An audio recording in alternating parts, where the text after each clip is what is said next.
I'm Todd Rosenbluth, Director of ETF Research for S&P Capital IQ. While 2015 earnings are expected to be down fractionally, Capital IQ expects 8% growth for 2016. As you can see, all sectors but energy are expected to be positive. Of course, not all sectors are created equally. Among the larger sectors, consumer discretionary should be one of the best, with nearly 15% growth in 2016. Meanwhile, growth at the healthcare sector is more modest, but is expected to improve in the second half of the year. Consumer discretionary and healthcare are two of the favored sectors from S&P Capital IQ, as we see a number of catalysts heading into 2016. The consumer discretionary sector has historically been a top performer in the fourth quarter of the calendar year. It has also been one of the best places in the S&P 500 during the November through April bullish time period. The sector has risen on average 11% compared to 7% for the broader S&P 500 index. As we mentioned earlier, the sector is poised to have a strong 2016 from an earnings perspective, after double-digit gains in 2015. In the recently completed third quarter, the sector had the highest growth, climbing 16%, and Capital IQ consensus is for 8% growth in the fourth quarter, just behind telecom services as the number 2 sector. Looking within the consumer discretionary sector, the internet and retail sub-industry is one of the leaders in earnings growth. It achieved 47% growth in the third quarter, and in 2016, companies such as Amazon.com and Netflix are expected to generate even stronger fundamentals. For investors using ETFs, internet retail is the largest sub-industry for broad diversified consumer discretionary products. A second consumer investment theme we like heading into 2016 is home building. Companies such as D.R. Horton and Toll Brothers should have 19% earnings growth next year after double-digit gains in the third quarter. We've seen positive trends from housing prices through the S&P Case-Shiller Index just recently. S&P Capital IQ expects home builders to experience strong revenue growth aided by a high number of units delivered and price increases. Meanwhile, S&P Capital IQ favors the healthcare sector as well. The sector has been driven by earnings benefits from the Affordable Care Act as well as from merger activity. Meanwhile, in our opinion, the valuations in this sector still remain appealing overall. The sector is going to have strong growth coming from the biotechnology industry in particular. In the just completed third quarter, biotechs grew an impressive 51%. Even with stronger long-term earnings growth in most industries, biotech trades at under 15 2016 earnings according to Capital IQ consensus forecast. For example, BioMarin's third quarter sales grew 18%, and we see a future approval of drug treatment, muscular dystrophy, as helping the company reach profitability within 3 years. We think a number of stocks in the biotech industry are undervalued. We have strong buys on some of the larger cap companies and buy recommendations on some large as well as mid-sized companies in the group. Of course, there's some volatility in more mid-sized companies, which makes the diversification benefits of an ETF particularly appealing to us in this sub-industry. For the more diversified sector ETFs around, pharmaceuticals is the larger weighting. While the growth prospects for companies such as Johnson & Johnson are more muted than what we saw in the biotechnology space, S&P Capital IQ expects the industry still to trade at a fair multiple. It also sports an above-average dividend yield, as you can see with a number of companies. In both the healthcare and consumer discretionary sectors, ETF investors have a lot of choices to consider, as many firms offer both well-diversified products as well as some industry-specific products as well. And this gives me a great chance to pause here, welcome two of our guests, Paul Lemire of SSGA and Bob Dudley of Select Sector Spiders. Bob, let me start with you just to talk about some of the trends we've seen from a sector ETF perspective. Healthcare has been one of those leading sectors, I think. You know, if you look at it from a year-to-date basis, you're absolutely right. You know, consumer discretionary and healthcare, you know, as you mentioned before. Healthcare continues to be that drive. You know, I think a lot of people always looked at it as a kind of a safety valve, something where the higher dividend story was there, driven primarily by the pharmaceuticals. So if you look at the sector ETF itself, where you have a large portion of the top 10 names in the typical pharmaceutical area.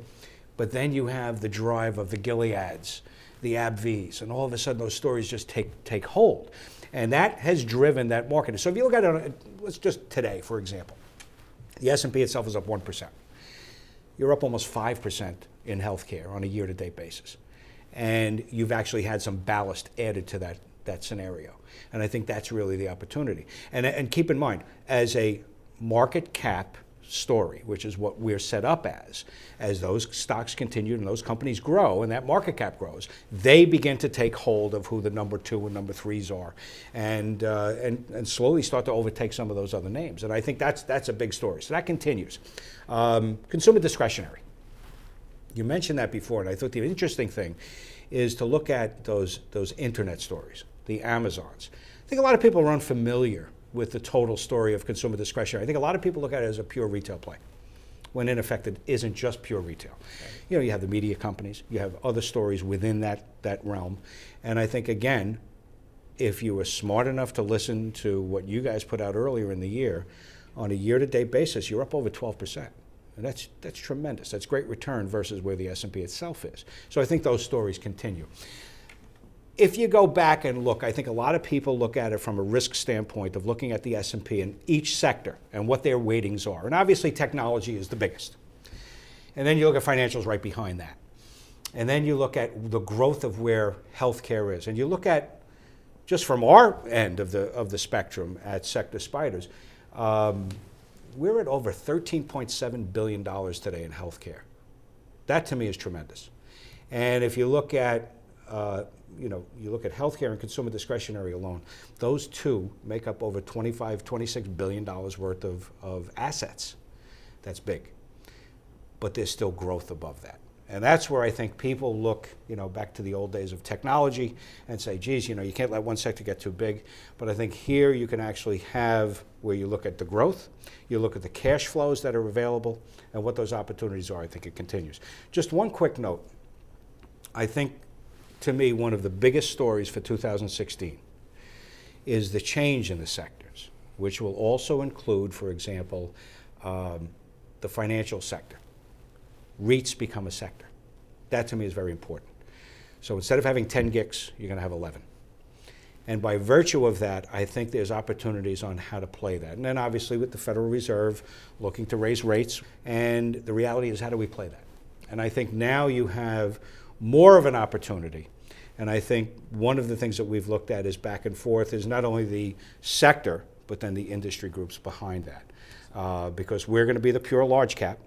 That's it. And stock substitution is really part of our business. And then you have the industry groups taking that. And I think that's where Paul has come in with a variety of things that match up with every sector that we have. I think that's a great segue, Bob, because when you look at what's gone on with, as you've talked over time, of stock substitution and using sectors, people are looking for additional alpha in their portfolio, and they really don't have the time to be digging down and finding some of the straight stocks that you've pointed out. So looking at industry groups for that added alpha that support the sector make a tremendous amount of sense. When you look at how well healthcare did, and then you look at what you talked about with biotechnology, that's up over 16% year to date. And we believe it's the growth engine for many of the names that are in the healthcare portfolio in that healthcare sector. Going backwards to what Bob talked about the change in the sectors, same thing we saw happening with financials this year. Every firm seems to like financials, and it's done well, but half as much money, about $600,000, has flown into the regional banks. So when you start to look at smaller names that they might not have the time to look at themselves, stock substitution now becomes an industry. Let me add regional banks to what I'm doing with financials, and I've picked up another 13% there. So as individuals and teams try to be more competitive and outperform the S&P that they seem to never be able to do, they're realizing they need to add these components to their models. So you also mentioned the home builders. Again, great story there. We think regardless of what happens with rates, that's going to be continued growth. We see lots of momentum there. And the amount of money relative now to the sector inflows, so talk about, Bobby, in our sectors, if we've got $1.5 billion flowing into a sector, we're seeing a third or a half of that flow down into an industry. So they're getting it on the street. They're realizing that they need this to stay competitive. And we just can't see this going away. They're getting better at using it in models.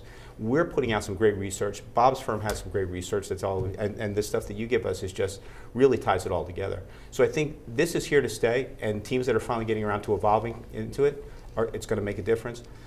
We briefly touched on energy. I mean, it is probably our top 3 inflow year to date. Yes, it's down, what, Bob, about 20%? I think that was one of the biggest surprises if you look last week as to how much assets were flowing into energy. The reality is that the flows are coming back in, even with oil at the lower price. So I think that's really the key. You know, people look at it as an opportunity. It's a stock substitute. Yeah, I agree. Thanks, guys. To help investors compare and contrast sector ETF products, S&P Capital IQ uses holdings-based research to provide rankings and research on more than 1,000 equity and fixed income ETFs. To us, the risk and reward traits of the holdings matter more than the performance track record. S&P Capital IQ ETF research is available on various brokerage platforms and leverages our stock research capabilities we've talked about today. Thank you.